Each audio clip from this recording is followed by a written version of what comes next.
আসসালামু আলাইকুম। আজকে সবাইকে দেখাবো কিভাবে খুব সহজে ঘরোয়া পদ্ধতিতে পাউন্ড কেক বানাতে পারেন।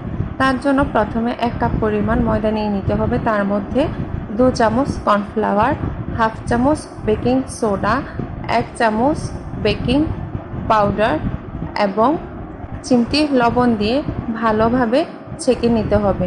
অবশ্য আপনারা স্বাদ বাড়াতে চাইলে এখানে 2 চামচ পরিমাণ গুঁড়ো দুধ ব্যবহার করতে পারেন। এই তো দেখছেন আমি গুঁড়ো দুধটা দিয়ে দিয়েছি। তারপর খুব ভালোভাবে এটা চেলে নিতে হবে যাতে কোনো প্রকার লাম্পস না থাকে। অবশ্যই এই কাজটি আপনারা খুব ধৈর্য সহকারে এবং ভালোভাবে করবেন, কারণ কেক জিনিসটা খুবই সেন্সিটিভ এবং হতে একটু সময় লাগে। এ পর্যায়ে আমরা 2টি ডিম নিয়ে ফেলবো। ডিমগুলো নর্মাল টেম্পারেচারে ছিল। এখন বিটার স্পিড নর্মালে রেখে আমরা বিট করে নিব। এখানে আমি কেক বানানোর জন্য 1 কাপ পরিমাণ ময়দার সাথে 1 কাপের চেয়ে একটু কম চিনি ব্যবহার করেছি।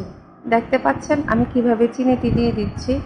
আপনারা বিট করার সাথে সাথে একটু একটু করে চিনি ব্যবহার করবেন, যাতে চিনির মধ্যে কোনো প্রকার দানাদার ভাব না থাকে। দানাদার ভাব থাকলে কেক ভালো হবে না।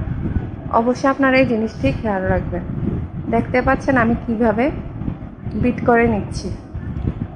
এমন ফোমি হওয়ার পরে আপনারা তাতে তেল ব্যবহার করবেন এবং অবশ্যই চেক করে নেবেন যাতে কোনো চিনির দানা না থাকে। এখানে হাফ কাপ পরিমাণ তেল ব্যবহার করতে হবে। এখন আমরা শুকনো উপকরণগুলো আলতো হাতে খুব ধীরভাবে মিক্স করে নিব। এই তো দেখতে পাচ্ছেন আমি কিভাবে মিক্স করছি। অবশ্যই আপনাদেরকে এই ফোল্ডিং মেথডে মিক্স করতে হবে। এই তো আমার মিক্সটা হয়ে গিয়েছে। আমি এখন একটু দুধ দিচ্ছি।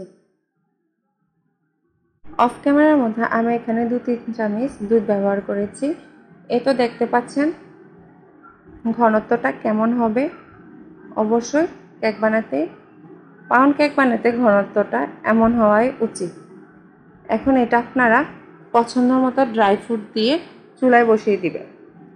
এই তো আমি কেকের মোল্ডে বসিয়ে দিচ্ছি। হাফটা পুরিয়ে আমি এখানে কিছু চকলেট চিপস, সাদা এবং কালো চকলেট চিপস এবং কিছু ড্রাই ফ্রুট দিয়ে দিলাম। এখন উপর দিয়ে আবার কেকের ব্যাটারটা দিয়ে দিচ্ছি। এই তো দেখতে পাচ্ছেন আমি এখন উপর দিয়ে সুন্দরভাবে কিছু ড্রাই ফ্রুট দিয়ে কেকটা সাজিয়ে দিব।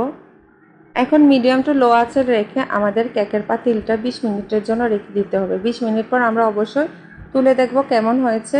যদি না হয়ে থাকে তাহলে আপনারা আরও কিছুক্ষণ রাখবেন। এই তো আমার কেকটা হয়ে গিয়েছে। কেকের লুকটা এমন এসেছে।